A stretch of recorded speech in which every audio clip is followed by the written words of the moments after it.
বড় বোনের ভাসুর বাবা মাকে সহ বিয়ের প্রস্তাব নিয়ে এসেছে। ভেবেই কেমন যেন অদ্ভুত লাগছে।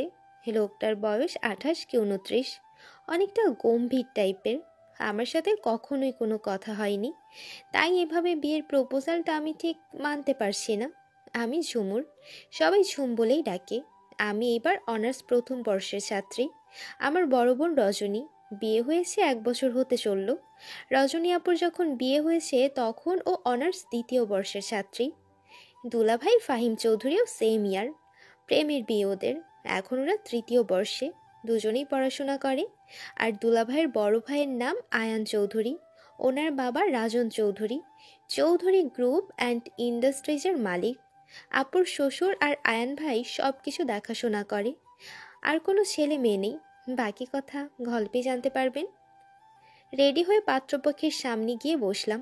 আপুর শ্বশুরবাড়ির সাথে আগে থেকে কথাবার্তা বলতাম, কিন্তু এই লোকটার সাথে দেখা হলেও কথা হয়নি। দেখতে মাশাল্লাহ, কিন্তু সবসময় চুপচাপ গম্ভীর হয়ে থাকে। এজন্য আমার পছন্দ না ওনাকে। আমার জামাই একটু আমার মতো চঞ্চল দুষ্ট না হলে তো মিলবে না।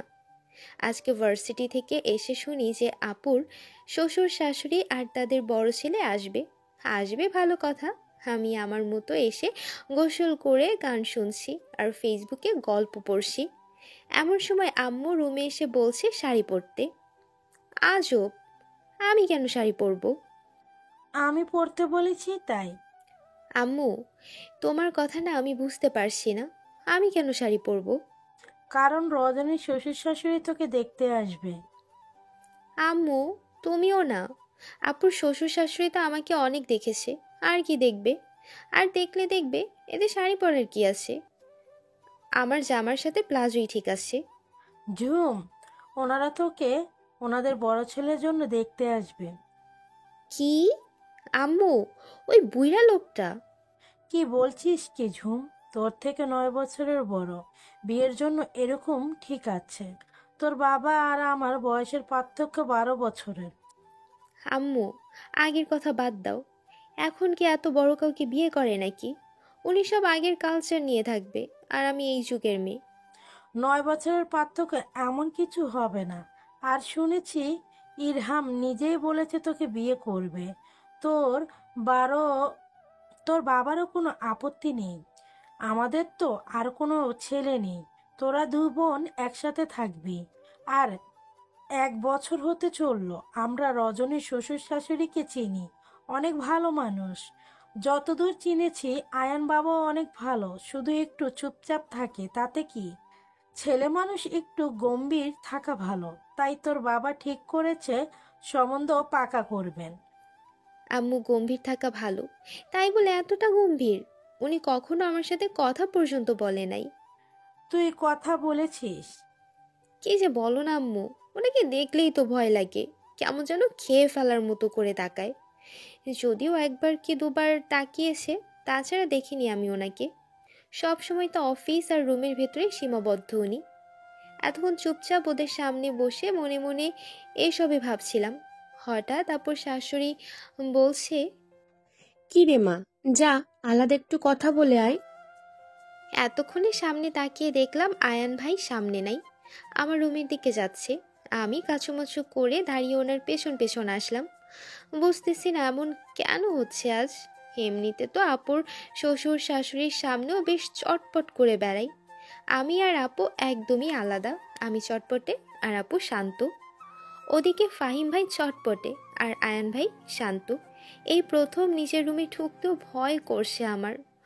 বুকে থুতু ছিটিয়ে দিয়ে পেছনে আপুর শ্বশুর শাশুড়ির দিকে একবার তাকিয়ে রুমে পা রাখলাম। পা রাখতেই শক্ত একটা কণ্ঠ কানে এলো। এতক্ষণ লাগে আসতে? এমনিতে তো এক জায়গায় ঠিক থাকো না।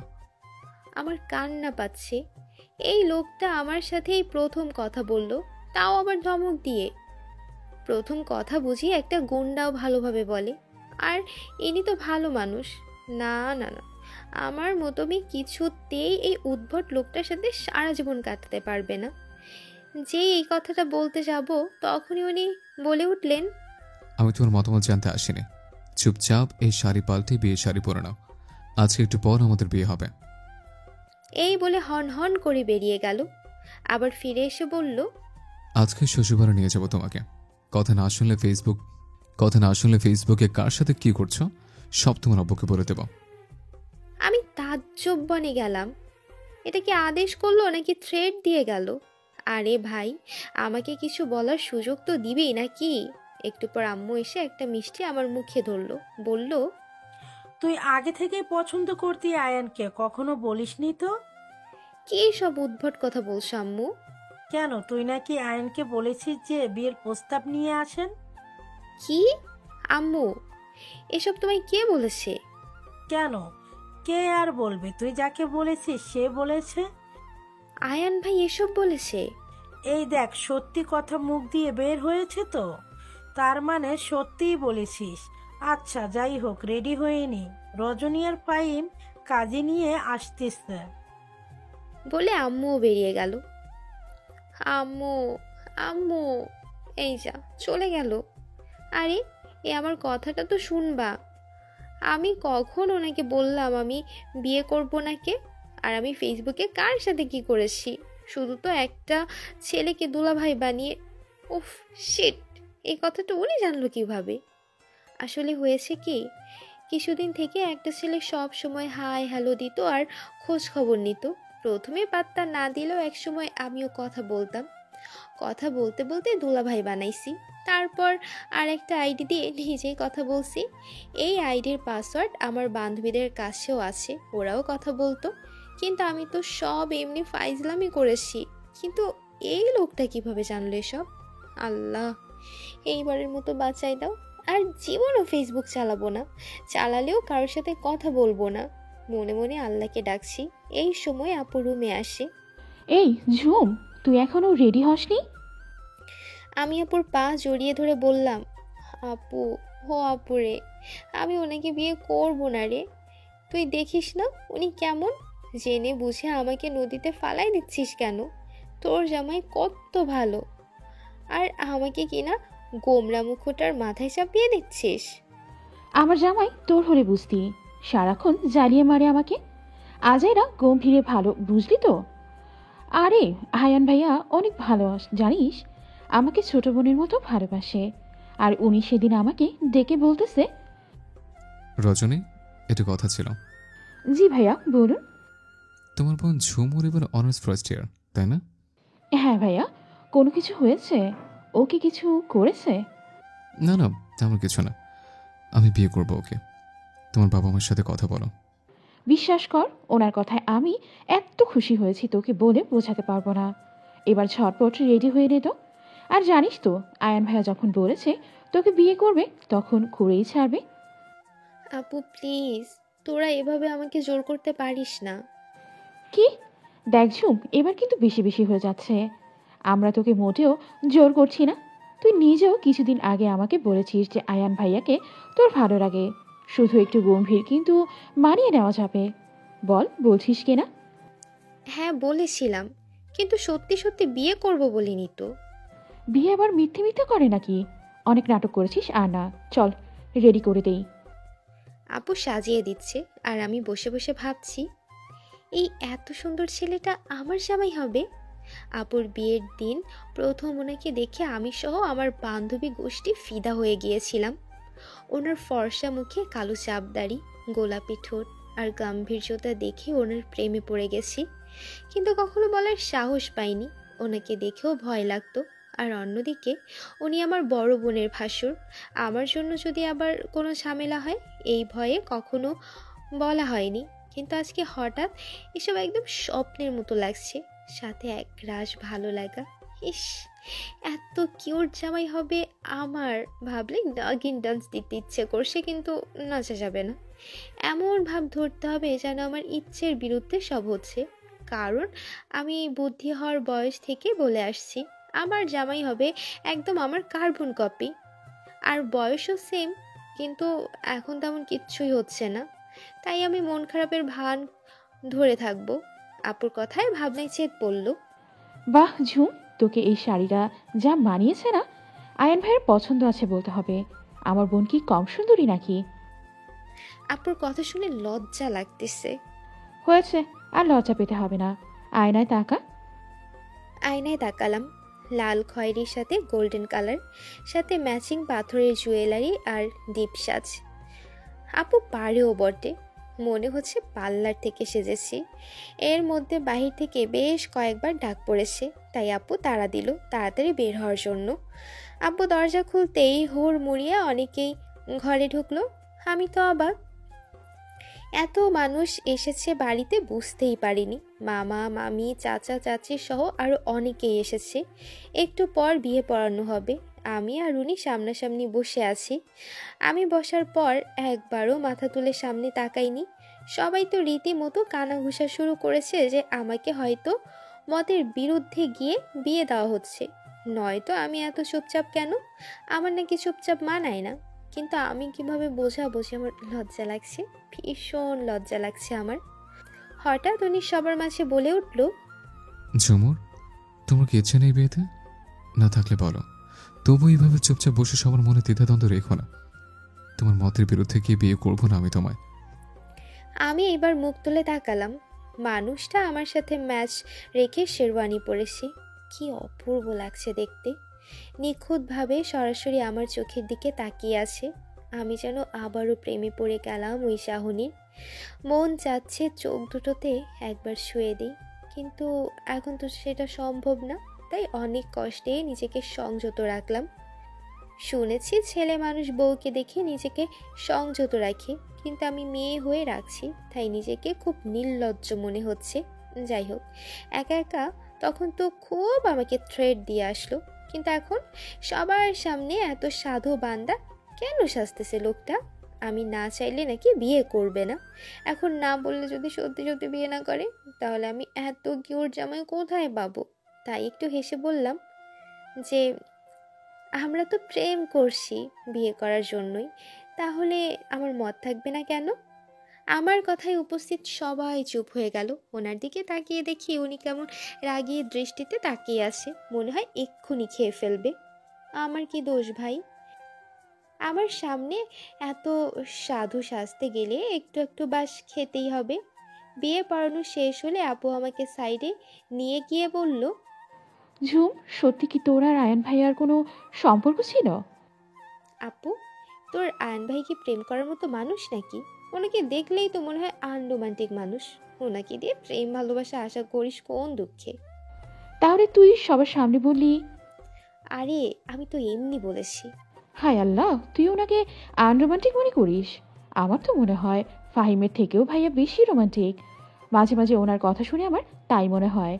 তবে উনি সবার মতো না যে সবসময় আলগা পিরিত দেখাবে, সারাক্ষণ বউয়ের পেছন পেছন ঘুরবে। উনি সব ভালোবাসা কাজেই করে দেখাবে। শেষের কথাগুলো ফাহিম ভাইকে দেখেই বলল আপু।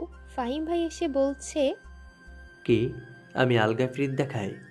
সবসময় একটু কাছে থাকি, এই জন্য এইভাবে আমার ভালোবাসাকে অপমান করছো? আরে না, আমি অপমান কই করলাম? আমি তো আয়ান ভাইয়ার কথা বললাম।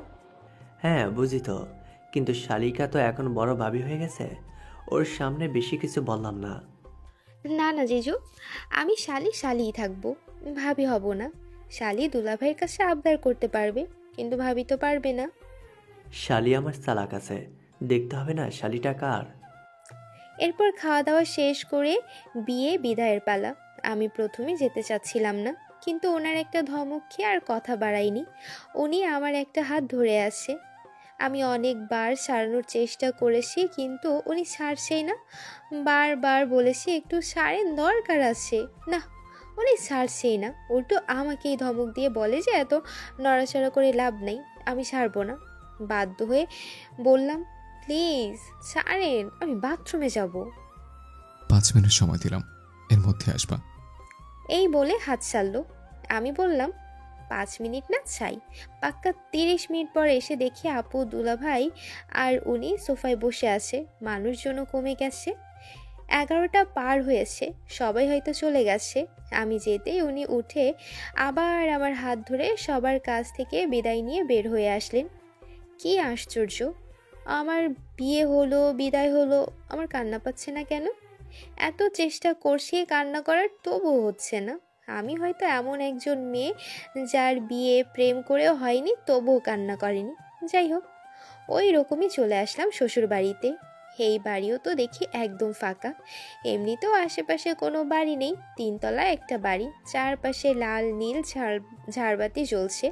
বাড়িটা যেন অপরূপ লাগছে। আমি গাড়ি থেকে নামতেই উনি আমার হাত ধরলো। ওইদিকে আপু আর ফাহিম ভাই, ওরা একটু সামনে এগোতেই মানুষটা এমন একটা কাণ্ড করে বসলো যে লজ্জায় পড়ে গেলাম। আপু আর ফাহিম ভাই সামনে এগোতে উনি আমায় কোলে নিলেন। এই, আপনি কি করছেন? এত কথা বলো কেন? চুপচাপ থাকো, নাহলে আরো লজ্জা পড়তে হবে। ওনার কথা শুনে চুপ হয়ে গেলাম, নয়তো যদি সত্যি কিছু করে বসে। বুঝলাম না এই গোমরা মুখটাকে এত রোমান্টিক মনে হচ্ছে কেন। আপু পেছনে আমার দিকে তাকিয়ে একটা চোখ টিপ দিয়ে আগে আগে চলে গেল। সদর দরজায় আসতে না আসতে কয়েকজন ছেলে মেয়ে এসে হাজির হলো। ওদের দাবি টাকা ছাড়া ঘরে ঢুকতে দেবে না। আপু আর ফাহিম ভাইও সাথে আসে। উনিও আমাকে কোল থেকে নামাচ্ছে না। কি একটা অবস্থা! ছেলে মেয়েগুলো ওনার মামাতো ফুপাতো ভাই বোন। আমি আগেও দেখেছিলাম এদের। উনি আমাকে বলল এক হাত দিয়ে যেন ওনার প্যান্টের পকেট থেকে মানিব্যাগ বের করি। আমি হা করে ওনার মুখের দিকে তাকালাম। উনি চোখ রাঙিয়ে ফিসফিস করে বলল, তাড়াতাড়ি দাও, নয়তো ফেলে দেব। আমি আস্তে আস্তে ওনার পকেট খোঁজার চেষ্টা করছি। আসলে শেরওয়ানি পরাতেই পকেট খুঁজে পাচ্ছি না। বেশ কিছুক্ষণ চেষ্টা করে মানিব্যাগ বের করলাম, তবুও লোকটা আমাকে নামিয়ে দিল না। তারপর ওদেরকে টাকা দিয়ে আমাকে ভেতরে নিয়ে গেল। সোজা দোতলায় উঠে গেল। এর মধ্যে একবারও নামায়নি আমাকে। 3 তলা এখনো কমপ্লিট হয়নি, তাই নিচতলা আর দোতলায় সবাই থাকে। এক সাইডে আপু আর ফাহিম ভাইয়া, বিপরীত পার্শ্বে উনি থাকতো। আজ থেকে আমিও। উনি ওনার রুমে এসে নামিয়ে দিল। এমা, লাইট জ্বালায় না কেন? এত অন্ধকার রুম। এই যে শুনছেন, বলেছো কিছু? আমাকে নামিয়ে দিয়ে কোথায় গেলেন? আমি তো আপনার রুমের কোথায় কি আছে কিচ্ছু জানি না। একটু লাইটটা জ্বালাবেন? অপেক্ষা করতে হবে। মানে? চুপচাপ থাকো একটু।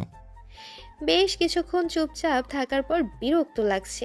অনেকটা বিরক্ত হয়ে বললাম, আরে ভাই, পাইছেনটা কি আপনি? কখন থেকে দাঁড়িয়ে আছি আমি। কি করবেন করেন। 12টা পার হইছে, ঘুমাবো আমি।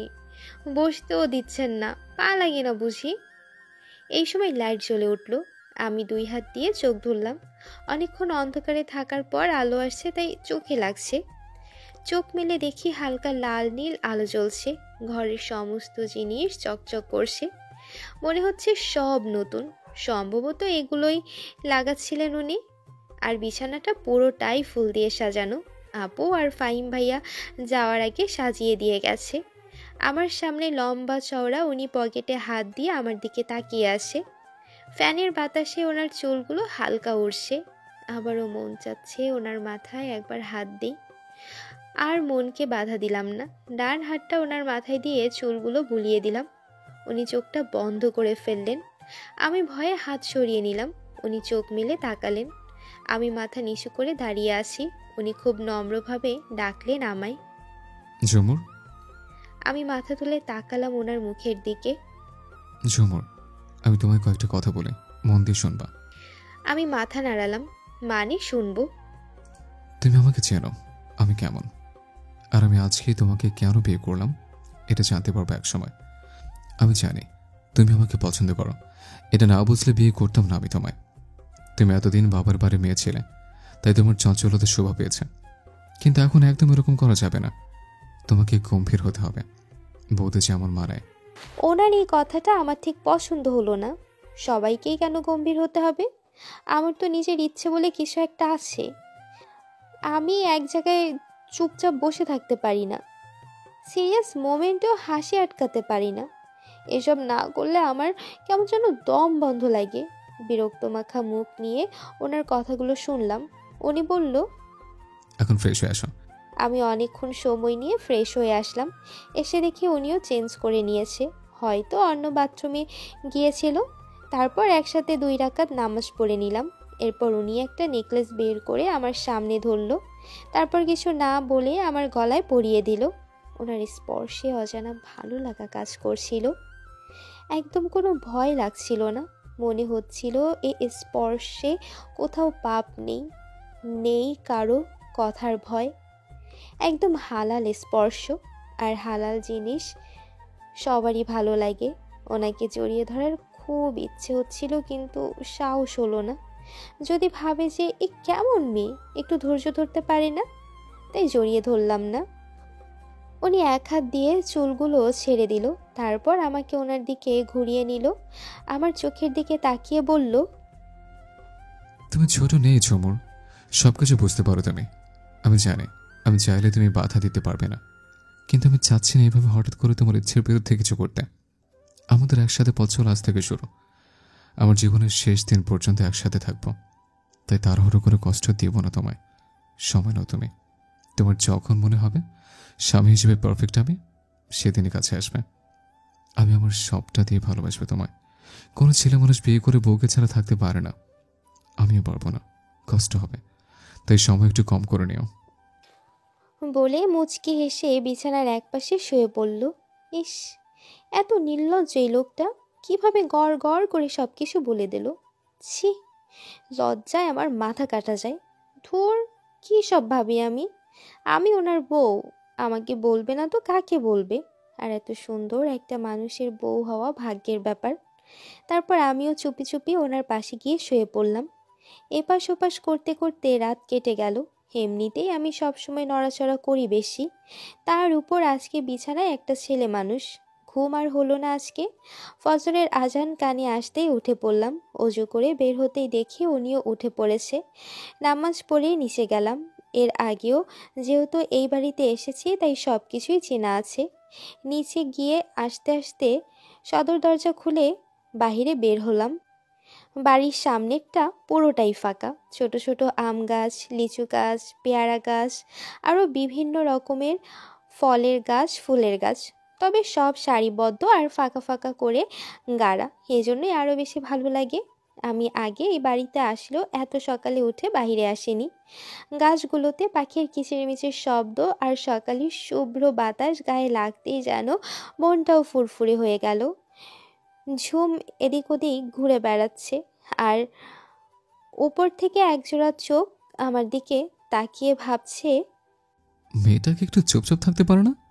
কালকে এত করে বোঝালাম নতুন বউ বউয়ের মতো থাকতে, তা না, সকালে উঠে ধেই ধেই করে বাইরে গেছে। আর কয়দিন যত খুশি নেচে বেড়াও, এরপর থেকে তোমাকে বন্দি করে রাখবো। চাইলেও যখন তখন ইচ্ছে মতো ঘুরতে পারবা না মিসেস আয়া চৌধুরী। যার জন্য তোমাকে বিয়ে করেছি সেটা তো পূরণ করতেই হবে, কারণ আয়ান চৌধুরীর প্রয়োজন ছিল তোমাকে, বড্ড বেশি প্রয়োজন ছিল।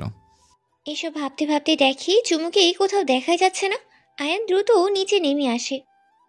তখনই আয়ান নিচে নামে, দেখে ঝুমুর কিচেনের দিকেই যাচ্ছে। ঝুমুরকে দেখেই এক কাপ কফি চেয়ে আগের দিনের খবরের কাগজটা পড়া শুরু করে। ঝুমুর আয়ানকে কফি দিয়ে সবার জন্য নাস্তা বানায়। কাল ঘুমাতেই দেরি হয়, সবার একটু দেরিতেই ঘুম ভাঙে। রজনী এসে দেখে ঝুমুর নাস্তা বানানো প্রায় শেষ। এই ঝুম, কি করছিস এসব? এত তাড়াতাড়ি উঠতে গেলি কেন? আরে আপু, সমস্যা নেই, আমার ঘুম আসছিল না তাই উঠে পড়েছি। আরে শালিকা যে, বিয়ে হয়ে আসতে না আসতে দায়িত্ব পালন শুরু করেছো দেখে। কথাটা বলতে বলতে ফাহিমও নিচে আসলো। ওনার আরও দুইটা মামাতো বোন উঠেছে। হঠাৎ সোফায় বসে থাকা ওনাকে দেখতে পেয়ে সবাই চোখ টিপাটিপি করে হাসছে। আমি ওদের মতিগতি বুঝতে পারছি না, এমন কেন করছে। আপু এসে ফিসফিস করে বলতে লাগলো, এই ঝুম, এটা কি হলো বলতো? কি? আয়ান ভাইও তো কখনো নিচে এসে কফি খায় না, মানে এই এত সকালে তো কখনো নিচেই আসে না। তাহলে আজ ব্যাপার কি? ব্যাপারটা ওনাকে গিয়েই জিজ্ঞেস কর না, বলে ওদের কাছ থেকে সরে আসলাম। আর ওরা সবাই হেসে উঠল। আমি রুমে আসার কিছুক্ষণের মধ্যে উনিও রুমে ঢুকলো। অফিস যাব। কথাটা বলেই টাওয়াল নিয়ে বাথরুমে ঢুকে পড়ল।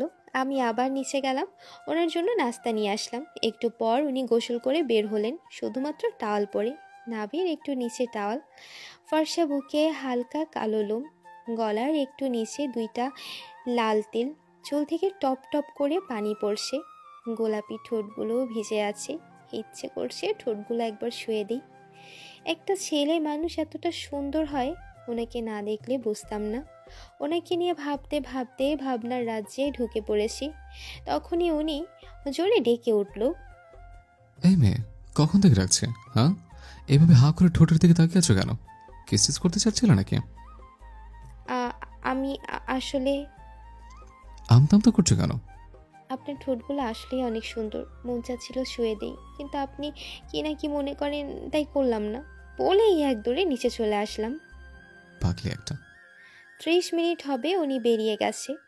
আমি বাড়িতে কথা বললাম, চাচা চাচি মামা মামি সহ কাছের কিছু আত্মীয় স্বজন আসবে আজকে এই বাড়িতে।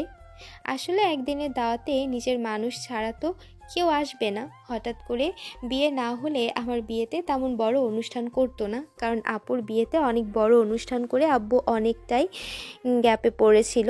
তাই আমিও বলেছিলাম আমার বিয়ে খুব সাদামাটাভাবেই করব।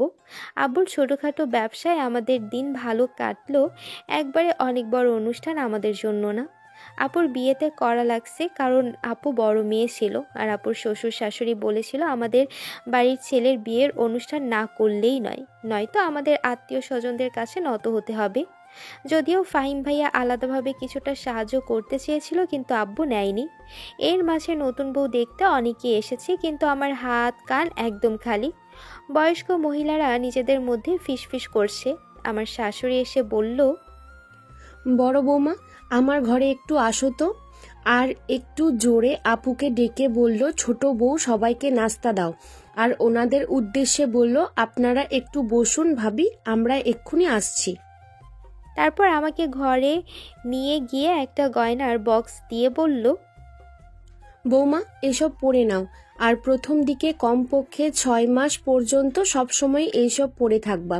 কালকেই দিতাম, বাড়িতে এসে অনেকক্ষণ বসেছিলাম, কিন্তু তোমরা আসছো না দেখে ঘুমিয়ে পড়েছি। আজকে খালি হাত কান গলায় যদি ওনারা দেখে যেত, তাহলে সারা পাড়ায় বলে বেড়াতো চৌধুরী বাড়ির বড় বউকে স্বর্ণ ছাড়াই দেখে আসলাম। তোমার বাবা মা কেমন নির্লজ্জ বলো তো, তোমাকে কিচ্ছু দিল না? ওনার শেষ কথাটা শুনে চোখ থেকে টপ টপ করে পানি পড়ছে। অন্য সময় হলে তো অনেক কথা শুনিয়ে দিতাম, কারণ আমার বাবা মাকে নিয়ে কোনো কথা আমার সহ্য হয় না।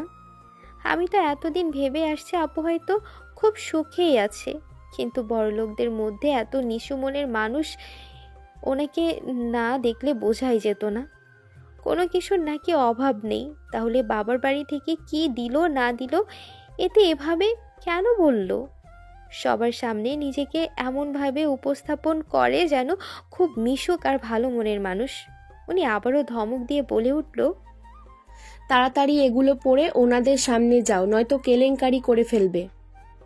আমি চোখ মুছতেই দেখতে পেলাম আড়াল থেকে একটা ছায়া সরে গেল।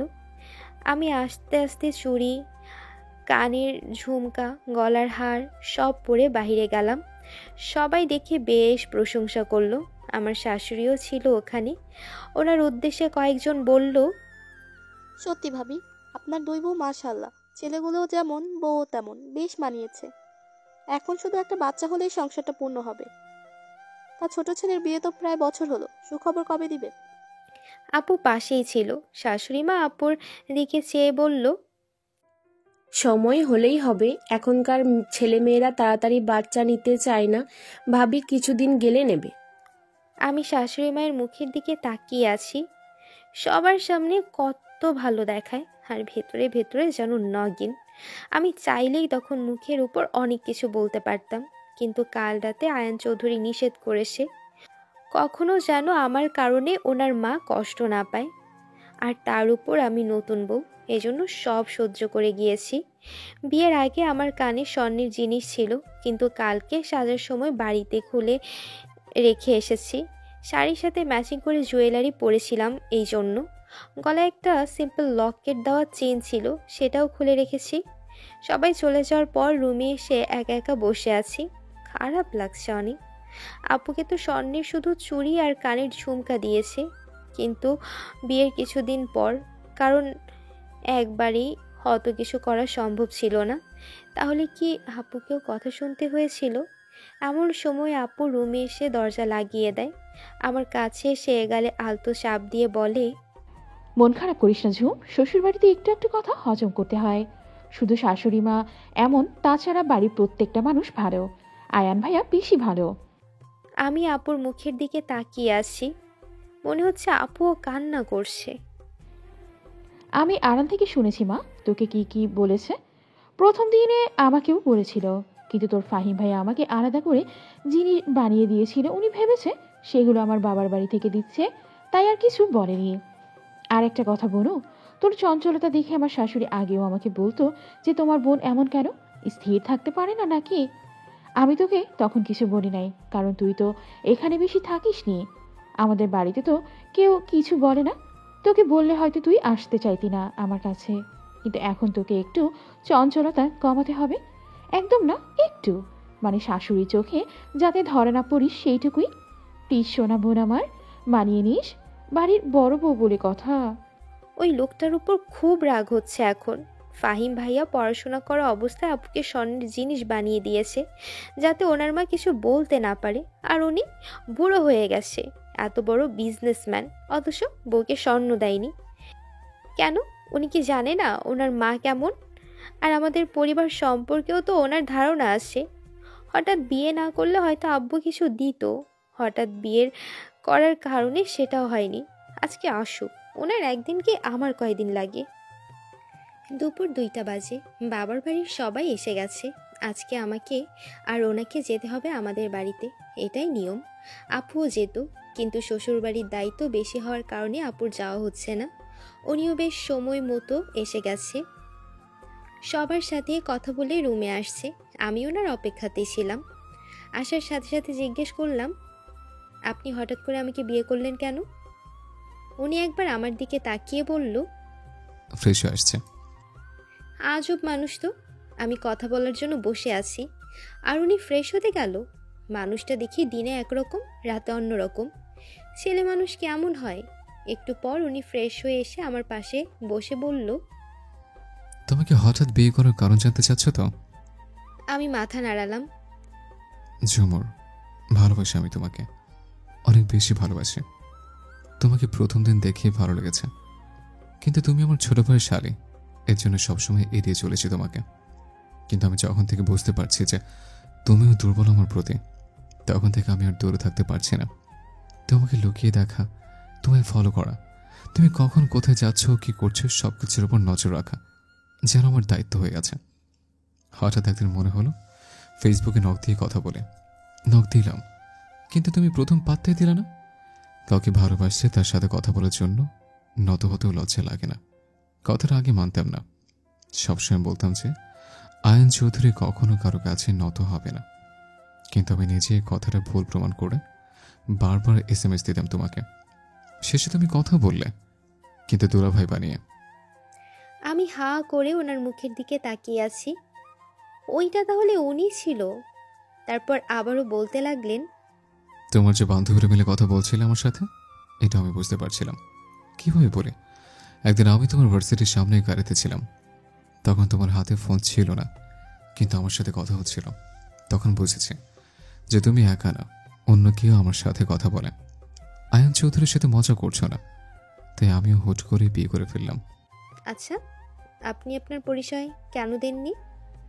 আমি পরিচয় দিতাম, কিন্তু কেন জানি খুব জানতে ইচ্ছা হলো। দেখি একটু ভার্চুয়াল জগতে তুমি কেমন, ফেসবুকে সবার সাথে কিভাবে কথা বলো, এর জন্য পরিচয় দিয়ে নে। ও, আর হঠাৎ বিয়ে করার আর একটা কারণ হলো আমাকে অফিসের কাজে 15 দিনের জন্য আমেরিকা যেতে হবে। আর আপনার তো? আমার খুব ইচ্ছে আমেরিকার নিউ ইয়র্কে অবস্থিত নায়াগ্রা ফসল দেখার। জি হ্যাঁ, এটা দ্বিতীয় কারণ। অফিসের কাজে যাচ্ছে, তাই ফ্যামিলির কাউকে নিয়ে যাওয়া যেত না, কিন্তু আমার সাথে আমার বিয়ে যেতেই পারে। এর জন্য আপনাকে খুব তাড়াতাড়ি বিয়ে করলাম। আর যাই হোক, বিয়ের আগে যে তোমাকে একা আমার সাথে পাঠাবে না, এটা আমি জানতাম। এখন তোর কেউ বাধা দিতে পারবে না। কাল থেকে তুমি আমার বিয়ে, তার 3 দিন পর আমরা যাচ্ছি। তার মানে আমি সত্যি আমেরিকায় যাব? আমি খুশিতে আত্মহারা হয়ে ওনাকে জড়িয়ে ধরলাম। আপনি জানেন, আমি এতদিন শুধু কল্পনাই করেছি যে আমি ওখানে গিয়েছি, কখনো ভাবিনি আমার এই ইচ্ছেটা পূরণ হবে। আপনাকে যে কি বলে ধন্যবাদ দেব আমার ভাষা নেই। আয়ান মনে মনে ভাবছে, এই মেয়েটাকে বুঝতে পারছে না, বউ এভাবে জড়িয়ে ধরলে কি অবস্থা হয়। তার উপর এই প্রথম একটা মেয়ে এভাবে বুকের মধ্যে চেপে আছে। সত্যি ব্যাপারটা ছেলে মানুষের ছাড়া কেউ উপলব্ধি করতে পারবে না। আয়ান দাঁতে দাঁত চেপে সহ্য করে যাচ্ছে। একটু পর ঝুমু আয়ানকে ছেড়ে দিয়ে রুম থেকে দৌড়ে বাইরে যায়। উদ্দেশ্য সবাইকে বলা যে ও আমেরিকা যাবে। ঝুমু বের হতেই আয়ান একটা স্বস্তির নিঃশ্বাস ফেলে। আর একটু হলেই নিজেকে কন্ট্রোল করতেই পারতো না। ভালোবাসার মানুষটা বুকের মধ্যে থাকলেই যে কোনো পুরুষ কন্ট্রোলহীন হয়েই পড়ে। আরও সে যদি হয় বউ, তাহলে তো আর কথাই নেই। ঝুমুর দৌড়ে নিচে নামতেই ওর শাশুড়ির মুখোমুখি হয়। শাশুড়িকে দেখার সাথে সাথেই স্ট্যাচুর মতো দাঁড়িয়ে যায় ঝুমু। ও আল্লাহ, ভুলেই গিয়েছিলাম যে এটা আমার শ্বশুর বাড়ি, আর জম আছে এখানে। ঝুম, মা একটু আমার সাথে আসো তো। এই বলে সবার সামনে থেকে আড়ালে নিয়ে গিয়ে বলে, এটা তোমার শ্বশুর বাড়ি, একটু ভদ্রভাবে চলাফেরা করবা কেমন? একে তো একদিনেই তোমার বাবা মা এত মানুষ নিয়ে আসছে, তার ওপর কোনো জিনিস আনে নাই। সবাইকে খুব বড় বড় করে বলেছিলাম ছোট ছেলে প্রেম করলে কি হবে, বড় ছেলেকে কোনো এক রাজকন্যার সাথে বিয়ে দেব, আর হলো আগেরটার মতোই। একটু কঠোরভাবেই কথাটা বলেন উনি। মা, এটা আপনারও শ্বশুর বাড়ি, তাই এভাবে নিজেকে রাজরানী ভাবা বন্ধ করুন। আপনিও এই বাড়ির বউ, আমিও এই বাড়ির বউ। আপনি আমাকে ছোট করে দেখতেই পারেন, কারণ আপনি আমার আগে আসছেন এই বাড়িতে, আপনার অধিকার বেশি। কিন্তু আমার বাবা মাকে ছোট করে কথা বললে আমি ভুলে যাব আপনি আমার স্বামীর মা। তখন আপনি আমার সাথে যেভাবে আচরণ করবেন আমি ঠিক তেমনটাই ফিরিয়ে দেবো আপনাকে। নিজের রাগ কন্ট্রোল করতে না পেরে এই কথাগুলো বললেও ঝুমু। এই মেয়ে, তোমার সাহস তো কম না? তোমার বড় বোন শেখায়নি তোমাকে কিভাবে শাশুড়ির সাথে কথা বলতে হয়? জি মা, শিখিয়েছে, কিন্তু কি বলুন তো, আমি তো রজনী না, আমি হলাম ঝুমুর। তাই আমি যেটা করি আমার কাছে সেটাই ঠিক, অন্য কারোর কথা শুনে চলতে পারি না আমি। এমন সময় রাজন চৌধুরী সেখানে হাজির হয়। ওনাকে দেখে আমার শাশুড়ি হেসে বলে, কি ব্যাপার আয়ানের বাবা, কিছু লাগবে? হ্যাঁ, বড় বৌমাকে লাগবে। মা ঝুমুর, একটু আসো তো আমার সাথে, আমার কিছু বন্ধু এসেছে তোমাকে দেখতে। আমি নিজেকে আর একবার আয়নায় দেখে নিয়ে বাবার পেছন পেছন আসলাম। একটু পর আয়ানও নিচে আসলো। সবার সাথে দেখা হলো, কথা হলো। আপু আর ফাহিম ভাইও সাথে ছিল। আমরা আসার কিছুক্ষণের মধ্যে আমার শাশুড়িও সেখানে এসেছে।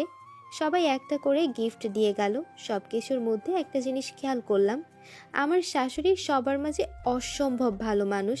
দেখলে মনে হবে আমাদের দুই বউকে মেয়ের মতো দেখে। সবাই চলে গেছে। আমাদের যাওয়ার কথা থাকলেও ওনার অফিসে দরকার থাকার কারণে যাওয়া হয়নি। আমি আর আপু একসাথে বসে আছি। আচ্ছা আপু, তোর শাশুড়ি এমন, তুই কখনো বলিসনি কেন? কি বলতাম বল, আর কিভাবেই বা বলতাম? বিয়ে তো আমি নিজের পছন্দে করেছি। আর আমার বাবার এত ক্ষমতা নেই যে আমি কিছু বললে সাথে সাথে দিতে পারবে। তাই আমি কিছু বলে বাবা মাকে টেনশনে ফেলতে চাইনি। আচ্ছা সব বুঝলাম, কিন্তু তুই আমার বেলাতে না করলি না কেন? তুই তো জানতিস তোর শাশুড়ি কেমন, তবুও কেন আমাকে বিয়েতে জোর করলি? কেন জোর করেছে সেটা আমি বলছি। কথাটা কর্ণপাত হতেই দুই বোন দরজার দিকে তাকালো। আমি আর আপু একজন আরেকজনের মুখের দিকে তাকিয়ে ভাবছি, মায়ের কথাটা কি উনি শুনে ফেললো নাকি?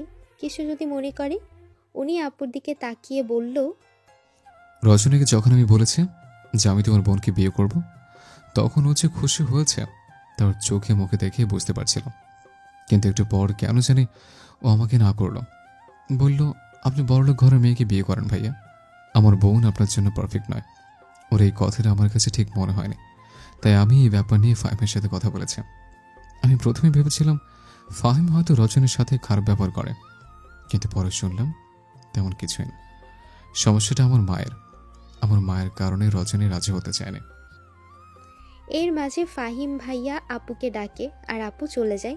উনি আমার পাশে বসে আমার দুই গালে হাত রেখে বলছে, আয়ান চৌধুরী ভালোবেসেছে তোমাকে, আর তার ভালোবাসা মানুষটাকে নিজের করে নেবে না, তা কি করে হয়?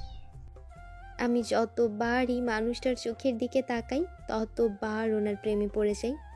মানুষ বলে না যে কেউ কখনো কারোর চোখের দিকে তাকিয়ে মিথ্যা বলতে পারে না। এনার চোখের দিকে তাকালে আমার কথাটা সত্যি মনে হয়। এনার চোখে আমি আমার জন্য ভালোবাসা দেখতে পাই। দেখলে মনে হয় মানুষটা আমাকে অসম্ভব ভালোবাসে। তারপর আবারও বলতে শুরু করলো, যেমন আমি আমার মা আর বাবাকে যখন বলেছি তোমাকে ওনার পছন্দ কিনা, তখন বাবার উত্তর ছিল কিছুটা এরকম, হ্যাঁ, মেয়েটা ভালো আছে, একটু চঞ্চল, বাড়িটা মাতিয়ে রাখতে পারবে। আর মা বলছে, এমনিতে দেখতে ভালো, তবে চঞ্চলতা বাড়ির মেয়েদের শোভা পায়, বউদের না। আর এক বাড়ির দুই মেয়ে আসলে সংসারে আমাকে দাম দিবে না, নিজেরাই সবকিছু করবে। মা তুমি না সবসময় বলতে আমরা পরিবার একসাথে থাকবো সবসময়, কখনো ভাগ হব না। ওরা দুই বোন একসাথে থাকলে কখনো আলাদা হবে না, সংসারটা একসাথে থাকবে। আর সবচেয়ে বড় কথা, তোমার ছেলেরা তাদের পছন্দের মানুষের সাথে থাকবে। তারপর মা রাজি হয়। আর সেদিন দেখতে গিয়ে বিয়ে করা আরেকটা কারণ মা, আমি জানি যদি সেদিন বিয়ে করে তোমাকে না নিয়ে আসতাম তাহলে মা চাইতেও তোমার বাবা যেন মেয়েকে সবকিছু দিয়ে তবেই পাঠায়। আমি জানি তোমার বাবা আমার থেকে কিছুই নিত না, কিন্তু ওনার মাথায় চিনতে পেরে যেত কিভাবে কি করবে না করবে। এর জন্য আমি সেদিনে বিয়ে করে নিয়ে আসি, যাতে মা মনে করে হঠাৎ বিয়ে হওয়ার কারণে কিছু দিতে পারেনি। আর তোমার বাবারও অনুষ্ঠান বা কিছু দেওয়া নিয়ে চিন্তা না হয়। বিয়ে পরিয়ে রাখলে হয়তো বড় অনুষ্ঠান ছাড়া বিদায় দিতে পারতো না, আত্মীয় স্বজনদের কথার ভয় করত। হঠাৎ হওয়াতে কেউ কিছু বলতে পারবে না। আমি মনে মনে ভাবলাম, তবুও তো আপনার মা কিছু বলা বাকি রাখেনি। যাই হোক, এটা আমাদের বউ শাশুড়ির ব্যাপার।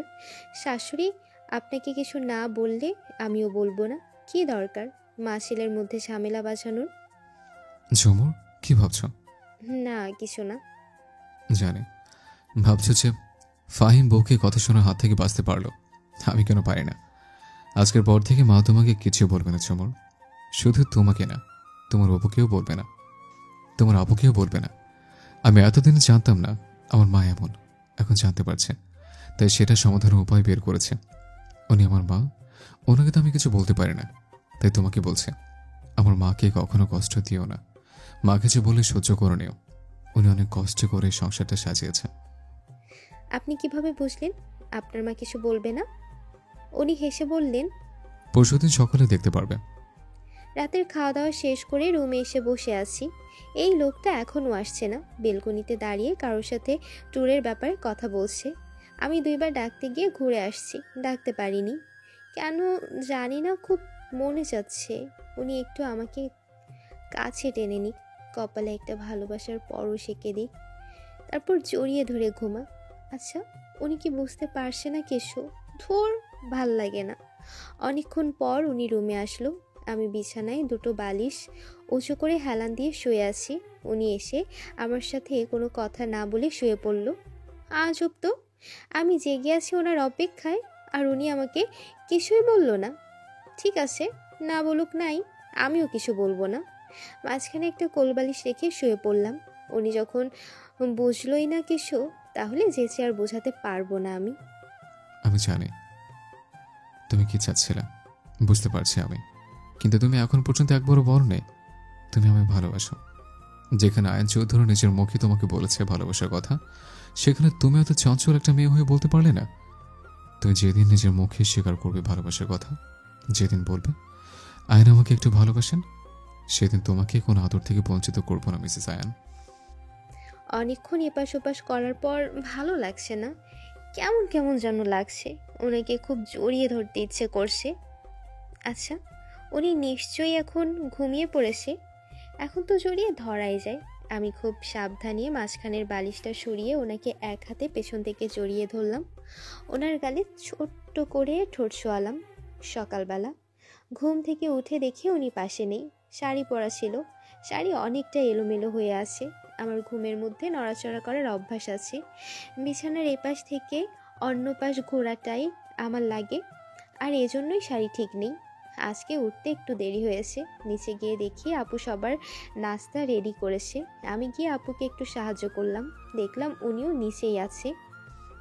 না, এভাবে থাকা সম্ভব না। একে তো রাতে জোরে ধরে পাগল করে দিচ্ছিল, আর সকালে থেকে শাড়ি ঠিক নেই। এই মেয়েটা সব উল্টাপাল্টা করে দিচ্ছে, কোনো কিছুতেই মন বসতেছে না, পাগল পাগল লাগতেছে। Control Ayaan, control. মনে মনে কথাগুলো ভাবছে আয়ান। কি রে ঝুম, সব কিছু ঠিকঠাক আছে তো?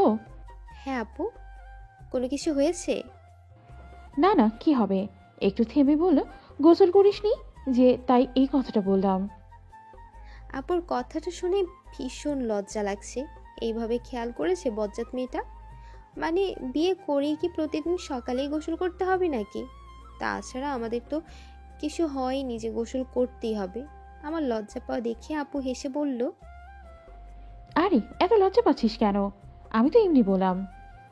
আচ্ছা বাদ দে ভাইয়া, কালকে আর কি বলেছিল রে? আসলে আমাকেও দিন সেদিন বলছিল যে তোমার বোনকে কখনো কোনো কষ্ট পেতে দেব না। আমি জানি উনি ওনার কথা রাখবে। আর এটাও বলেছে যে অন্য কোথাও বিয়ে হলেও যে সেখানে সবাই ভালো থাকবে, কেউ কিছু বলবে না, এমনটা তো না। সেখানে আরও দেখা গেল শাশুড়ি, শ্বশুর, ননদ, যা সবাই খারাপ, তাহলে সেখানে কি করবে? তারপর ভেবে দেখলাম কথাটা ভুল বলেনি। আমাদের শাশুড়ি মা এমনিতেও সব দিক দিয়ে তো ভালো, তবে ওই ব্যাপারটা নিয়ে যে এমন কেন করে বুঝি না। সারা দিন কেটে গেল, এর মধ্যে ওনার সাথে আর দেখা হয়নি। দুপুরে খাওয়ার আগে একবার কল দিয়ে বলেছে খেয়ে নিতে। সন্ধ্যা পেরিয়ে রাত হয়ে এলো, উনি এখনও নেই, একটা কল পর্যন্ত করলো না। আচ্ছা, উনি কি কোনো কারণে আমার উপর বিরক্ত, নাকি সত্যি সত্যি ব্যস্ত আছে? এসব ভাবতে ভাবতে না খেয়ে ঘুমিয়ে পড়লাম। ঘরে খাবার এনে রেখেছিলাম যে উনি আসলে একসাথে খাবো, উনিও আসলো না, খাওয়াও হলো না। রাত 11:30 নাগাদ চোখে পানির ছিটা পেয়ে ঘুম ভাঙে। উঠে দেখি উনি লুঙ্গি আর গেঞ্জি পরে একটা গ্লাস হাতে নিয়ে হাসি মুখে দাঁড়িয়ে আছে। চুল থেকে পানি পড়ছে, মনে হচ্ছে মাত্র গোসল করে বেরিয়েছে। আমাকে জাগতে দেখে বলল, যাক, অবশেষে তোমার ঘুম ভাঙলো। কখন থেকে রাখতেছে তোমায়? কেন জানি না খুব অভিমান চেপে ধরলো, চোখ দুটো ভিজে আসছে। কি হয়েছে, আমাকে ডাকছিলেন কেন? বারে, বউটা অভিমান করেছে। তো অভিমানের কারণ কি? আর আমার বউটা না খেয়ে ঘুমিয়ে যাবে, তা কি করে হতে দেয়? কিসের অভিমান? কোনো অভিমান করিনি। উনি একনালা ভাত আমার মুখের সামনে নিয়ে বলল, অভিমান করছো কি না কথা দিয়ে বুঝেছে। কাজের অনেক চাপ ছিল, মাঝখানে আর 2 দিন সময়, তার পরের দিন আমাদের বেড়াতে হবে। আর তোমার তো এখনো শপিং করা হয়নি, আমারও কিছু কেনাকাটা করতে হবে। ওনার মুখে বউ ডাক শুনে বেশ ভালো লাগছে, আর লজ্জাও। আপনি দুপুরের পর থেকে একবারও কল করেননি কেন? উনি হেসে বলল, আমি তো তোমার কলের অপেক্ষা ছিলাম যে আমার বউটা কখন কল দিয়ে বলবে। এখনো ফিরছে না কেন? ইস, ভুলে গেছি, আমিও তো কল দিতে পারতাম। আরও কিছুক্ষণ টুকটাক কথা বলে খাওয়া শেষ করে ঘুমিয়ে পড়লাম। সকালে ঘুম থেকে উঠতেই খুব জোরে হর্ন বাজছে শুনলাম। ব্যাপারটা দেখার জন্য বেলকনিতে গিয়ে দাঁড়ালাম। নিচে তাকিয়ে দেখি বড় বড় দুটো ট্রাক। কি নিয়ে আসছে দেখার জন্য নিচে গেলাম। এত কিছু দেখে অবাক না হয়ে পারলাম না। নিচে গিয়ে দেখি ট্রাক ভর্তি যত ধরনের ফার্নিচার আছে সব। শাশুড়ি মা হাসি মুখে দাঁড়িয়ে আছে। আমি নিচে যেতেই বলল, বৌমা, তোমাদের বাড়ি থেকে এত জিনিস দেবে বলনি তো? এমন সময় একটা ছেলে একটা ব্যাগ নিয়ে এসে শাশুড়ি মায়ের সামনে রাখলো। ব্যাগ খুলতে দেখি ভেতরে স্বর্ণের গহনা, আপুর সহ। এসব দেখে শাশুড়ি মার চোখ ছানা বড়া, সাথে আমি আর আপু অবাক হয়ে গিয়েছি। আমরা জানি যে আমাদের মিথ্যা বলা নিষেধ, কিন্তু যে মিথ্যা বললে কোনো দ্বন্দ্ব কমে যায় সেটুকু বলাই যায়। কাল আমি আমার বাবাকে বলেছিলাম, খালি হাতে মেয়ে দিয়েছো কেন? মেয়েকে বিয়ে দিলে সাথে আরও কিছু দিতে হয়, জানো না? আমার এই কথাটা আয়নের কান পর্যন্ত পৌঁছে গেছে। বাবা বাড়িতে গিয়ে লোন করে কিছু জিনিস কিনেছে, সাথে আয়ান বাকি সব কিছু দিয়েছে, কিন্তু শাশুড়ি মা জানে সব আমার বাবা দিয়েছে। এছাড়া বাকি সবাই সত্যিটা জানে, আয়ান নিজেই সব কিছু দিত, কিন্তু বাবা মানতে চায়নি, তাই নিজের সামর্থ্য অনুযায়ী যেটুকু সম্ভব দিয়েছে। সারাটা দিন এগুলো গোছগাছ করতেই গেল। পুরনো জিনিস সরিয়ে সব নতুন জিনিস রাখা হলো। সন্ধ্যার আগে আগে রুমে গেলাম। দেখি উনি বিছানায় বসে ল্যাপটপে কিছু একটা করছে। আমাকে রুমে ঢুকতে দেখে বলল, গোসল করে আসো, বাইরে যাব। প্রায় 40 মিনিট পর বেরোলাম। দেখি উনি ল্যাপটপ রেখে ফোন চাপছে। আমি বেরোতেই আমার দিকে তাকালো। কালো শাড়ি, ভেজা চুল, সদ্য গোসল করা নারী, দেখলে যেন নেশা ধরে যায়। ভেজে থাকার কারণে পুরো শরীর যেন চকচক করছে। এভাবে দেখলে যে কোনো স্বামী পাগল হতে বাধ্য। আর কত পাগল করতে চাও ঝুমুর? এবার তো স্বীকার করো যে ভালোবাসা। আমি কাছে যেতেই উনি উঠে পেছন থেকে জড়িয়ে ধরল। আর কত সময় লাগবে তোমার? এই কথাটা শুনে কান পর্যন্ত গরম হয়ে গেল। কিভাবে বলবো আমি? আপনার ভালোবাসা চাই, আমার সম্পূর্ণ ভালোবাসা চাই। আপনি বুঝে নিতে পারেন না? আপনি কি আমার চোখের ভাষা পড়তে পারেন না? কি ভাবছো ঝুমুর? কিছু না। আচ্ছা, তাড়াতাড়ি রেডি হয়ে নাও, বাইরে ডিনার করবো। কালো শাড়ির সাথে সাদা ঝুমকা কানে দিলাম, চুলগুলো আছড়িয়ে মুখে ক্রিম দিয়ে হালকা গোলাপি কালার লিপস্টিক পরলাম। ব্যাস 5 মিনিটে রেডি। এদিকে ফাহিম, আয়ান ভাইয়া এই জিনিসগুলো কেন নিয়ে আসতো? ফাহিম রজনীকে পেছন থেকে জড়িয়ে কাঁধে থুতনি রেখে বলল, যাতে মা তোমাদের কিছু বলতে না পারে। দেখো রজনী, আমার মাকে এর জন্য মিথ্যা বলেছি যাতে মা খুশি থাকে, তোমাদের সাথে মিলেমিশে থাকে। যদি মাকে বলতাম যে ফাহিম ভাইয়া কিনেছে, তাহলে হয়তো মা এইসব নিয়ে তোমাদের কথা শোনাতো। উনি আমাদের জন্মদাত্রী, ওনাকে তো কিছু বলতেও পারি না। ন্যায় অন্যায় দেখতে গেলে মায়ের মন খারাপ হবে, তাই মায়ের কাছে লুকানো ছাড়া আর কোনো উপায় ছিল না। তবুও যেন সবাই হাসি খুশি থাকে। সত্যি তোমাদের মতো স্বামী হয় না ফাহিম। তোমরা দুই ভাই যে এত ভালো, পৃথিবীর সব স্বামী যদি এমন হতো তাহলে কোনো মেয়ে ডিভোর্সই হতো না। শ্বশুরবাড়িতে স্বামীদের সবচেয়ে বেশি আপন হয়। স্বামী ভালো না হলে সেই মেয়ের জীবন এমনি তেজপাতা। বউ, এবার চলো, আয়ন ভাইয়া নিচে অপেক্ষা করতেছে। হ্যাঁ তাই তো, আমার হয়ে গেছে, শুধু হিজাবটা পরবো। পিনগুলো এগিয়ে দাও। দুই বউ বের হয়ে শাশুড়ি মার রুমে গেল বলতে, মা আমরা যাই। হ্যাঁ মা, সাবধানে যাও। মা আপনি কি খাবেন বলে দিন, আপনার জন্য নিয়ে আসবো। তখনই রাজন চৌধুরী রুমে ঢোকে। বৌমারা ডিনারে যাচ্ছ? হ্যাঁ বাবা। আচ্ছা যাও, আরেকদিন আমরাও যাব তোমাদের সাথে। ওনার কথা শুনে ঝুমুরের মন হলো উনিও যেতে চাইছেন, কিন্তু ছেলে আর ছেলের বউরা ঠিক করেছে তাই কথাটা বলতেই পারলো না। তাই ঝুমুর চট করেই বলে উঠল, বাবা মা আপনারাও চলুন না আমাদের সাথে। ঝুমুরের সাথে সাথে রজনীও বলল। রাজন চৌধুরী প্রথমে ইতস্ত বোধ করলেও একটু পর রাজি হয়ে গেল। তারপর চারজনেই রেডি হয়ে নিচে গেল। আয়ান আর ফাহিম ওদের সবাইকে দেখে অবাকের সাথে খুশিও হয়েছে। আসলে বউয়ের সাথে বাবা মায়ের হাসি খুশি দেখলে যে কোনো স্বামী খুশিই হয়। পরের দিন রাতে ঝুমুর ওর সব জামা কাপড় গুছিয়ে নিচ্ছে। কালকে সকালেই ওদের ফ্লাইট। আজকে বিকেলে শপিং করতে গিয়েছিল, এখন সব কিছু গোছগাছ করছে। আয়ান ল্যাপটপে কিছু একটা করছে। সকালে উঠেই নাস্তা করে সবার থেকে বিদায় নিয়ে চলে এলো এয়ারপোর্টে। 10টায় উড়াল দিল আমেরিকার উদ্দেশ্যে। ঝুমুর আজকে খুব খুশি। এই প্রথম বিমানে ওঠা, আর বাংলাদেশ বাদে বাইরে কোনো দেশে যাওয়া। এমনিতেই ঘোরাঘুরি খুব পছন্দ, তার ওপর বাইরের দেশ। 20 ঘন্টার জার্নি শেষে অবশেষে পৌঁছে গেল আগে থেকে বুক করে রাখা হোটেলে। ঝুমুর তো খুব ক্লান্ত, ও এসেই গোসল করেই ঘুম। আয়ান এর আগেও 2 বার এসেছিল, আর সেই 2 বার এই হোটেলেই ছিল, তাই এখনকার অনেক কিছুই চেনা। প্রথম 7 দিন আয়ান খুব ব্যস্ততায় সময় কাটালো। বিকেলে শুধু একটু সময় আশেপাশে ঘুরলেও দূরে যেতেই পারে নাই। অনেক সময় রাতও জাগতে হয়েছে আয়ানকে। পরের 7 দিন অনেকটাই ফ্রি। ঝুমুরের যেখানে যেখানে যেতে ইচ্ছে সেখানেই গেছে। সর্বপ্রথম গেছে নায়াগ্রা জলপ্রপাত দেখতে, যদিও হোটেল থেকে অনেকটাই দূরে, কিন্তু তবু আয়ান একবারের জন্য আপত্তি করেই নাই। কালকে বাংলাদেশে আসবে, আজকে সবার জন্য শপিং করবে। এর মাঝে খবর পেল রজনী মা হতে চলেছে। ঝুমুর তো মহা খুশি। শপিংয়ে গিয়ে সবার জন্য কেনাকাটা করলো, সাথে ছোট বাচ্চার অনেকগুলো জামা। ছেলে ও মেয়েরও, জানে না তো কি বাচ্চা হবে, তাই দুজনেরই কিনলো। এমনও ড্রেস আছে যেগুলো বাচ্চার বয়স 5 হলেও পরাই যাবে। পছন্দ হয়েছে কিনে নিয়েছে। অবশেষে 2 দিন পর বাংলাদেশে ফেরত আসলো। বাড়িতে এসে সবার প্রথম বোনকে জড়িয়ে ধরলো। ওর ইচ্ছে যেন একটা ছেলেই হয়, কিন্তু এই বাড়ির সবার ইচ্ছে যেন একটা মেয়েই হয়, কারণ এই বাড়িতে মেয়ে সন্তানই নেই। আয়ানও ফাহিমকে জড়িয়ে ধরে কংগ্রেস জানালো। ভাইয়া, তুমি কিন্তু বড় আব্বু হচ্ছ। তোর পরই বাড়িতে একটা পিছিয়ে আসতে চলেছে, যে সারাক্ষণ আমাদের বাড়িটা মাতিয়ে রাখবে। তারপর রজনীকে ডেকে বলল, ছেলে হোক বা মেয়ে, তাকে ডাক্তার বানাবো। এদিকে তোমার কোনো আপত্তি আছে? না ভাইয়া, আমার কোনো আপত্তি নেই, আমারও এমনটাই ইচ্ছে ছিল। আচ্ছা ঠিক আছে, আমার তরফ থেকে তোমার একটা গিফট পাওনা থাকলো, সময় মতো পেয়ে যাবা। পাশ থেকেই ফাহিম মাথা চুলকিয়ে মিনমিনিয়ে বলল, কষ্ট করলাম আমি, আর গিফট পাবে ও? এটা কেমন কথা? ফাহিম ভাইয়ার কথা শুনে আমি জোরে হেসে দিলাম, আর উনি চোখ রাঙিয়ে আমার দিকে একবার, ফাহিম ভাইয়ের দিকে একবার তাকিয়ে উপরে চলে গেল, আর ফাহিম ভাইয়াকে বলল, তোর গিফটও পেয়ে যাবি। সময় চলছে আপন গতিতে। আমেরিকা থেকে আসা 1 মাস হয়ে গেছে। যে প্রজেক্টের জন্য আমেরিকা গিয়েছিল সেটাও পেয়ে গেছে।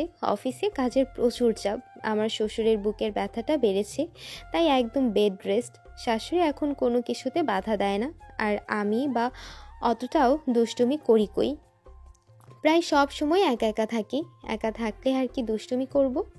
আগে বাড়িতে আপুর সাথে করতাম, আম্মুর সাথে করতাম, নয়তো স্কুল কলেজের বান্ধবীদের সাথে করতাম। এর মধ্যে একদিন ভার্সিটিতে গিয়ে বান্ধবীদের সাথে দেখা করে আসছি। আপুর সারাক্ষণ মাথা ঘোরে, খেতে পারে না, বমি হয়। এজন্য আপু সারাক্ষণ শুয়ে থাকে, তাই আমিও একা একা ফোন চাপি, নয়তো বই পড়ি। আর খুব খারাপ লাগলে বাহির থেকে ঘুরে আসি, নয়তো ওনার সাথে ফোনে কথা বলি। উনি যতই ব্যস্ত থাকুক না কেন, আমি ফোন দিলে কখনো আমাকে নিরাশ করে না, কথা বলবেই। ফাহিম ভাইয়া কয়েকদিন হলো অফিসে যায়। বাবা অফিসে না যাওয়ায় ওনাকে একা একাই সব সামলাতে হচ্ছিল, তাই ফাহিম ভাইয়া অফিসে যাওয়া শুরু করেছে। আগে না হয় দায়িত্ব নিতে ভয় পেত, কিন্তু এখন উনি বাবা হচ্ছে, তাই সন্তানের কথা ভেবে অফিসে যাওয়া শুরু করেছে। ওনার সাথে আমার খুব কম দেখা হচ্ছে। সকালে বেরিয়ে যায়, আসে রাতে। তবে ফোনে সারাক্ষণ খোঁজ নেয়, কখন খাবো, গোসল করব, কি করব না করব সব। আজকে ওনাকে তাড়াতাড়ি আসতে বলেছি, কারণ আজকে বিশেষ একটা দিন। আর আজকে আমার ওনার ভালোবাসা চাই, আর আমি যে ওনাকে ভালোবাসি এটাও বলতে চাই। আজকে ওনার জীবনের বিশেষ একটা দিন। এই দিনে পৃথিবীতে এসেছেন উনি। বিয়ের আগে যতটা অপরিচিত ছিল মানুষটা, বিয়ের পর তার থেকে বেশি চিনেছি ওনাকে। স্বামী স্ত্রীর বন্ধনটা পবিত্র। স্বামীর যখন ইচ্ছা স্ত্রীর কাছে আসতে পারে, সেখানে এই মানুষটা আমার অনেকটা সময় দিয়েছে নিজেকে গুছিয়ে নেওয়ার জন্য। আমি তাকে আর দূরে রাখতে চাই না। আমারও যে বড্ড ভালোবাসতে ইচ্ছে করে ওনাকে, যখন তখন জড়িয়ে ধরতে ইচ্ছে করে, ওনার কপালে চুমু দিতে ইচ্ছে করে, ওনার কাঁধে মাথা রেখে জ্যোৎস্না দেখতে ইচ্ছে করে। তাই আজ ওনার জন্মদিনটা একটু অন্যভাবে সেলিব্রেট করব। নিচতলার ড্রয়িং রুমটা সাজিয়ে নিলাম। অবশ্য আমার সাথে ফাহিম ভাইয়া আর আপুও ছিল। শাশুড়ি মা মাঝে মধ্যে একবার বলে যে বাড়ির বউদের একটু শান্তশিষ্ট মানায়, তবে আমাকে সরাসরি কিছু বলে না, তাই ওনার ওসব কথা আমি গায়ে মাখি না। আমার মতে বাড়ির বউদের অত চুপচাপ মানায় না, নয়তো সবাই অহংকারী ভাবতে পারে। বাড়ির বউরা একটু চঞ্চল হবে, বাড়ির কাজ করবে, সবার সাথে মিলেমিশে চলবে, সেটাই ভালো। বাড়ি সাজানো হয়ে গেলে ওনার পছন্দ মতো সব রান্না করলাম। ওনার বাড়ি ফেরা পর্যন্ত অপেক্ষা করতে লাগলাম। সন্ধ্যা 7টার সময় ফোন করে বলল গাড়ি খারাপ হয়ে গিয়েছে, ফিরতে দেরি হবে। আজকে তাড়াতাড়ি আসতে বলেছিলাম, আর আজকে গাড়িটা খারাপ হতে হলো। কী আর করার, অপেক্ষা করা ছাড়া উপায় নেই। সময় যেন কাটতেই চায় না। বেশ কিছুক্ষণ পর উনি এলেন। বাবা, মা, ফাহিম ভাইয়া, রজনী আপু সবাই রেডি। আমি গিয়ে দরজা খুলে দিলাম। কি ব্যাপার ঝুমুর, বাড়ি অন্ধকার কেন? আমি কোনো কথা বললাম না। ওনার হাত ধরে আর একটু সামনে গেলাম। যেতেই এক এক করে পুরো বাড়িতে লাইট জ্বলে উঠল।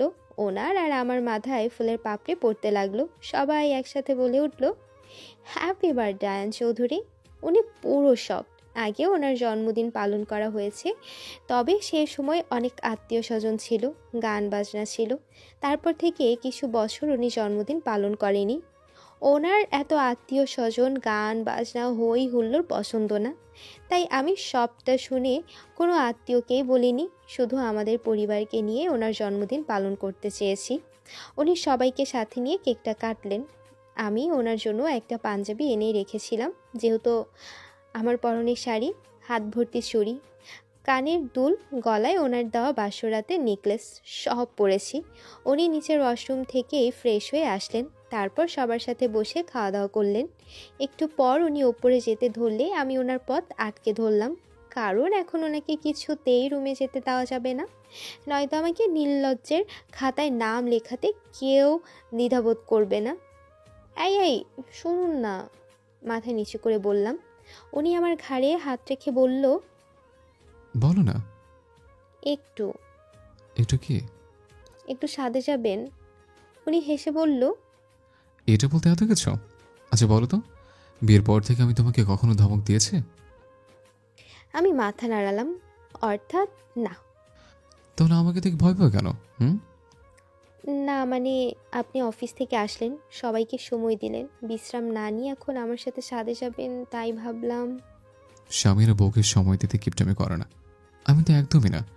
সবার মাঝে তো আর বউকে সময় দেওয়া যায় না, তাই বউকে দেওয়ার জন্য আলাদা ভাবিয়ে রাখতে হয়। কথা বলতে বলতে ছাদে আসলাম। ছাদের মাঝখানে আগে থেকেই ছোট্ট একটা টেবিলে ছোট্ট একটা কেক রাখা ছিল, পাশে একগুচ্ছ গোলাপ আর কয়েকটা মোমবাতি আর একটা ছুরি। আমি টেবিলের সামনে গিয়ে ওনাকে বললাম, এখন আমি যা যা করব আপনি বাধা দিবেন না। আমি জানি উনি আমাকে বাধা দেবে না, তবু বলে রাখলাম। আমি একে একে সবগুলো মোমবাতি জ্বালিয়ে নিলাম। মুহূর্তের মধ্যে ছাদের মাঝখানটা আলোয় আলোকিত হয়ে গেল। চারদিকে অন্ধকার আর মাঝখানে আলো। আলোর মাঝখানে লাভের ছোট্ট একটা চকলেট কেক, ওর মাঝখানে লেখা আই লাভ ইউ এ। এটা আমি নিজের হাতে লিখেছি, আয়ান বানানটা পুরোটাই হয়নি। কেকটা ছোট, তাই শুধু এটাই লিখতে হয়েছে। উনি দুই হাত ভাঁজ করে এক দৃষ্টিতে আমার দিকে তাকিয়ে আছে। ওনার এই চাহনি আমার চেনা, আগেও দেখেছি ওনার এই চাহনি। এই চাহনিতে আছে আমাকে কাছে পাওয়ার তীব্র আকাঙ্ক্ষা। আমাকে পাগল করে দেওয়ার জন্য এই তাকানোটাই যথেষ্ট। এতদিন নিজেকে সামলে রাখলেও আজকে আমি নিজেকে সামলাতে পারছি না। উনি এত গভীরভাবে কেন তাকিয়েছে? তবে কি উনি বুঝে গেছে আমি কী চাই? ছেলে মানুষের ভালোবাসা খুব ভয়ঙ্কর যদি সেটা হয় এক নারীতে। এক নারীতে আসক্ত পুরুষ ভীষণ শক্তভাবে ভালোবাসে, তাকে পাওয়ার জন্য পুরো পৃথিবীর সাথে লড়াই করতে পারে। সে নিজে যতই কঠিন মানুষ হোক না কেন, ভালোবাসার মানুষটার কাছে সে বরাবরই মাথা নিচু করে থাকে। আমি এই মানুষটাকে সবসময় গম্ভীর আর একরোখা মানুষ ভাবতাম, অথচ মানুষটা আমার সাথে একটা বারো গলা উঁচু করে বা আমি কষ্ট পাবো এমন কোনো কথা বলেনি। আমি আগে ভাবতাম আমাকে সহ্য করার মতো, বোঝার মতো আমার মতোই একজন মানুষ লাগবে, কিন্তু আমি ভুল ভাবতাম। আমার মতো হলে হয়তো তাকেই আমার সহ্য করা লাগতো, নয়তো আমাদের ঝামেলা হতো। এই মানুষটার আমাকে বোঝার মতো ক্ষমতা আছে। আমি রেগে গেলে উনি শুধু ফ্যাল ফ্যাল করে তাকিয়ে থাকে, নয়তো কথা ঘুরিয়ে নেয়। তবুও কখনো আমার বিপরীতে কিছু বলে না। তাকে কি ভালো না বেসে থাকা যায়? আমি আরও আগেই বলতাম ভালোবাসার কথাটা, কিন্তু যখন শুনলাম কিছুদিন পর ওনার জন্মদিন, তাই অপেক্ষা করতে লাগলাম এই দিনটার জন্য। উনি এখনও এক দৃষ্টিতে আমার দিকে তাকিয়ে আছে। আমি আস্তে আস্তে ওনার কাছে গিয়ে ওনার হাতে ছুরিটা তুলে দিলাম। উনি এখনও কিছু না বলে চুপচাপ দাঁড়িয়ে আছে।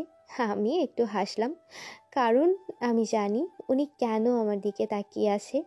আমি টেবিলের উপর থেকে ফুলগুলো নিয়ে ওনার সামনে হাঁটু গেড়ে বসলাম। লজ্জার মাথা খেয়ে ওনার চোখে চোখ রাখলাম। আমি আপনাকে ভালোবাসি আয়ান, ভীষণ ভালোবাসি। আমি আপনার সাথে আমার জীবনের শেষ মুহূর্ত পর্যন্ত কাটাতে চাই। আপনার সুখের সাথী আর দুঃখের ভাগিদার হতে চাই। আপনি কি আমাকে ভালোবাসবেন? তারপর দুজনেই চুপচাপ। কি আজব, উনি তো এখনও কোনো কথা বলছে না। তবে কি উনি এসবে খুশি নন, নাকি বোবাই ধরল? আরে ভাই কথা বলেন, আমার হাতও লেগে গেছে। এসব আমি মনে মনে ভাবলাম। তারপর একটু জোরেই বললাম, আমি আমার সন্তানদের নিয়ে একটা ফুটবল টিম বানাতে চাই। আপনি কি সাহায্য করবেন? এবার উনি হো হো করে হেসে উঠল। যাক বাবা, অবশেষে মুখে বুলি ফুটল। উনি আমার হাত থেকে ফুলগুলো নিয়ে আমাকে বুকের মধ্যে চেপে ধরল। আমি তো তোমাকে ভালোবাসি ঝুমুর। এতদিন তো শুধু তোমার বলার অপেক্ষা ছিলাম। আমার আরও ভালোবাসা চাই। আরও জোরে চেপে ধরে বললেন, সব ভালোবাসাই তোমার, তুমি আদায় করে নিলে আমি দিতে বাধ্য। তারপর কেকটা কেটে প্রথমে আমার মুখে তুলে দিলেন, বাকিটা নিজে খেলেন। উনি আমাকে কোলে নিয়ে রুমের দিকে যেতে লাগলেন। রুমের দিকে যত এগোচ্ছি তত আমার হার্টবিট বাড়ছে। উনি রুমের সামনে এসে আরেকবার আমার মুখের দিকে তাকালেন। আমি ভয় আর লজ্জায় ওনার বুকে মুখ লুকালাম। উনি আমাকে কোলে নিয়ে ভেতরে ঢুকলেন। লাইট জ্বালানোর সাথে সাথে আমি ওনাকে চেপে ধরলাম। মনে হচ্ছে উনি হাসছে। মিসেস আয়ান চৌধুরী কি নিজের বাসঘর নিজে সাজিয়েছে?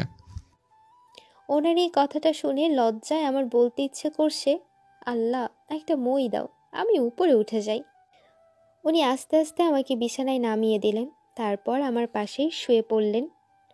ওনার দিকে তাকানোর সাহস পাচ্ছি না। মুখটা ওনার বিপরীত দিকে ঘুরিয়ে আসি। উনি একটা হাত শাড়ির নিচ দিয়ে আমার পেটের উপর রেখে আমাকে ওনার দিকে টেনে নিলেন। তারপর ঘাড়ে গলায় চুমুতে ভরিয়ে দিলেন। একটু পর ওনার দিকে চোখ পড়তেই চোখ নামিয়ে নিলাম। ভীষণ লজ্জা লাগছে। উনি হাতের উপর হাত রেখে ওনার দিকে তাকাতে বললেন। আমি পিটপিট করে তাকালাম।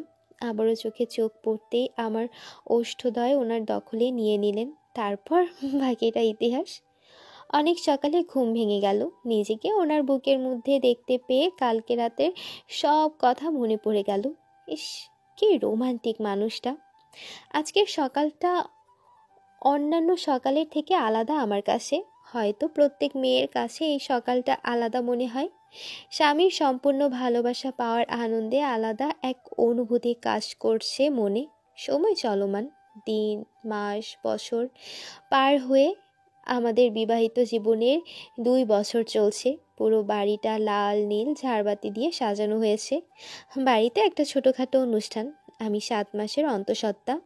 আমার বাবা বাড়ি থেকে সবাই চলে এসেছে। ডায়েরিটা বন্ধ করে রেখে রুম থেকে বের হলাম। উপরে ওঠানামা করতে পারি না, তাই নিচেই একটা রুমে থাকি। আমি বাইরে যেতেই রায়ান আর ফাইজা এসে খিলখিলিয়ে হেসে উঠল। রজনী আপু আর ফাহিম ভাইয়ার যমজ বাচ্চা রায়হান আর ফাইজা। যবে থেকে হাঁটতে শিখেছে তখন থেকে পুরো বাড়ি মাতিয়ে রাখে। 2 বাড়ির চোখের মণি এরা দুজন। হাসি কান্না মিলিয়ে মানুষের জীবন। তবুও এই 2 বছর অনেক ভালো কেটেছে। ওনাকে ঠিক যতটা গম্ভীর একরোখা ভাবতাম, উনি একদমই অমন না। একটাই কি, উনি সব কিছু নিয়ম মতো চলে, কোনো কিছু বেশি বেশি পছন্দ করে না। এই 2 বছরে আমি অনেকবার রাগ করেছি মানুষটার সাথে, কিন্তু উনি কখনো আমাকে হার্ট করে কিছু বলেনি। সারাদিনের ব্যস্ততা শেষ করে মাত্র এসে শুয়ে আসছি। মিসেস আয়ান, জি বলুন। আমাদের বিয়ের 2 বছর হয়ে গেল। এখনো কি আপনিটা তুমি হবে না? আপনি বলার মাঝে একটা সম্মানীয় ভাব আছে। আপনি বললে ভেতর থেকে আপনার প্রতি একটা সম্মান কাজ করে। আমার সম্মান চাই না। তুমি বললে নিজ নিজ মনে হয়, আর আপনি বললে মনে হয় পরের কেউ। না, আপনিটাই বেশি ভালো।